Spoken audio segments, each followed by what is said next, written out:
Sa isang bar ay may tumatawang isang lalaki habang sinasabi nito na si Kang Pildo ay tapos na yun ang bastos na yun simula pa ng bata pa kami ay gumawa ng malaking gulo. Ang lalaking nagsasalita ay si Kang Tego.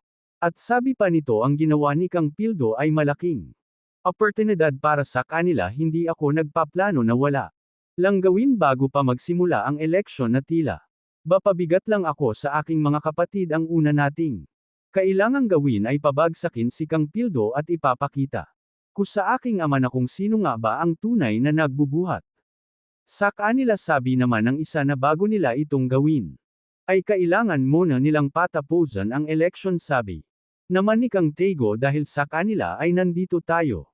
Sa ganitong sitwasyon ang mga kapatid ko ay makakakuha ng mga kumpanya nila ngunit ako wala dahil pinanganak ako na pinakahuli sa kanila ngunit hindi ko gagawin ang kanilang mga maduduming trabaho sa buong buhay.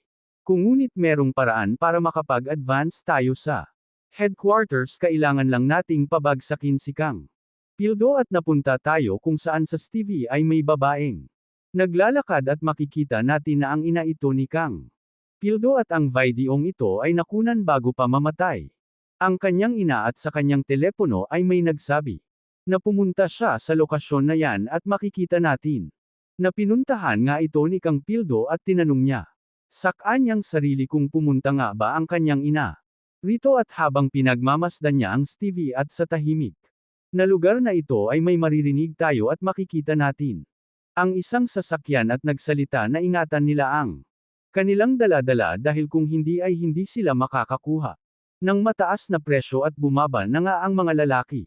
At makikita natin na ang bitbit nila ang isang lalaki. At sabi pa ng isa na pupunta sila mamayang gabi kaya simulan na nila ang trabaho habang pinagmamasdan pang ito ni Kang Pildo kung saan nakaupo lang siya sa skinita at sa loob ng isang silid ay may maririnig tayong may tumatahol at makikita natin ang isang aso na tumatahol at makikita natin ang isang lalaki na nakaluhod habang sinasabi nito na pakiusap bigyan nila siya ng awa. At sabi naman ng kalbo habang may hawak na baseball bat na kung makikita sila ng tao ay baka may isipin sila na kung ano ngunit dahil na bigo ka sa pagbayad ng interest at utang mo ay kailangan mong ibigay ang mga lamang loob mo dahil sa iyong pinirmahan. Sabi naman ng lalaki alam ko pero ang lahat ng mga ito dahil mamatay lang siya at makikita natin sa katawan ng lalaki na may mga bilog na kung saan nila kukunin ang mga lamang loob nito. At sabi pa nito na bigyan lang siya nila ng isang pagkakataon at sinisigurado niyang mababayaran niya sila habang patuloy parent sa pagtahol. Ang aso ay napalingon naman dito ang mga lalaki. Ang kalbong lalaki naman ay tumungo kung nasaan ang aso na patuloy parent sa pagtahol at makikita natin na naghanda itong hampasin ang aso ng kanyang hawak na baseball bat at maririnig naman natin na yumungol ang aso. Nang makita naman ito ng lalaki ay napaluha ito dahil sa kabrutalan ng lalaki at itinotok ng lalaki ang baseball bat kung saan makikita natin ang dugo ng aso at humingi ito ng tawad dahil dun kasi hindi daw tumatahimik ang aso. At tinanong nito ang lalaki kung ano ang sinabi niya kanina at sinagot ito ng lalaki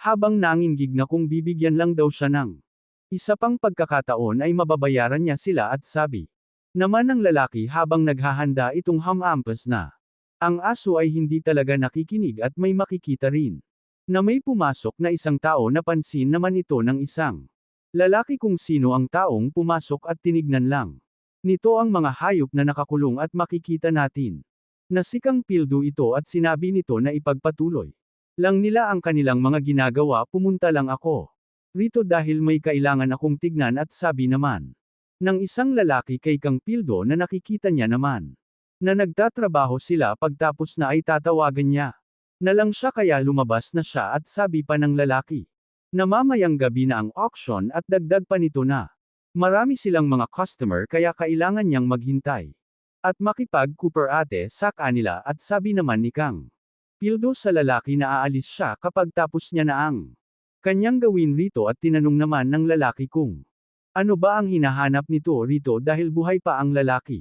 At sabi naman ni Kang Pildo na hindi ang lalaki ang kanyang kailangan. Ang kailangan niya lang makita ay Ang Stevie footage at nagtataka naman ang lalaki na hindi. Pamanta dito si Kang Pildo para sa lalaki kundi sa Stevie footage at napatawa silang lahat dahil nakakatawa. Daw siyang tao at sinabi ng lalaki na papakita nila ang Stevie footage ngunit hindi libre dahil kailangan niyang ibigay ang isang mata niya at ipapakita niya ang Stevie footage at habang sinasabi ito ng kalbo ay makikita natin sa likod ni Kang Pildo na may isang lalaki na naghahanda itong atakehin si Kang Pildo na. Pansin niya naman ito at nailagan niya ito hinawakan niya naman ang damit ng lalaki at naghanda siyang umatake. At tumama sa mukha ng lalaki ang solidong tuhod ni Kang Pildo at tumilapon naman ito at makikita natin ang kadena ng aso na nalalaglag at kinuha naman ito ni Kang Pildo at sabi pa ni Kang Pildo na hindi niya inaasahan. Naanvi mga bastardong tulad nila ay hindi makikinig. Sa kanila kaya hindi niya bibigyan ng awa kahit sino. Mansa kanila at lumusab naman ang mga lalaki para umatake. Kay Kang Pildo ang nakahubad naman na lalaki ay tumago sa gilid habang pinagmamasdan ang labanan nangyayari. At tumilapon ang isang lalaki sa kanyang harapan at ganun din ang nangyari sa isang lalaki habang pinagmamasdan. Pero ng lalaking nakahubad ang nangyayaring labanan ay makikita natin ang isang paa na nagpupumiglas at makikita natin ang kalbong lalaki na nakatali ang kadina sa kanyang leeg habang hawak-hawak ito ni Kang Pildo. At tumigil na ang lalaki sa pagpupumiglas at si Kang Pildo naman ay pinulot ang baseball bat at makikita rin natin na ang lalaki ay tuluyan nang nawalan ng malay. At lumapit si Kang Pildo sa dalawang lalaki at sinabi nito na kailangan niya lang na isa sa kanila na may magsalita at sabi naman ng isang lalaki na hindi nila pwedeng sabihin ng kanilang customer ang mga impormasyon. Dahil mamamatay sila kaya bibigyan niya na lang siya ng perang gusto niya dahil sa sinasabi ng lalaki ay naghanda lang hamampas si Kang Pildo at tinamaan naman ang lalaki sa kanyang muka dahil dito ay tinuro ng lalaki kung nasaan ang Stevie room at tinignan naman ni Kang Pildo kung saan tinuturo ng lalaki kung saan. Makikita natin ang isang pinto at sa loob nito ay makikita natin ang mga mata sa loob ng mga bote makikita rin natin ang mga gamit na pang-upera at may isang lalaki na nakikinig sa musika. At habang nakikinig ito at nakaupo ay kinukulayan niya ang isang mata at nagkamali siya at nahulog ang mata sa sahig at pumasok naman si Kang Pildo sa loob. At tinanggal naman ng lalaki ang kanyang earbuds sa tenga niya at habang nasa baba ang mata ay nagsalita. Si Kang Pildo na puno ang lugar ng ito ng prosthetics. At wala siyang ideya kung ano ang lugar na ito at sabi panito nagmamadali siya na palingon naman ang lalaki.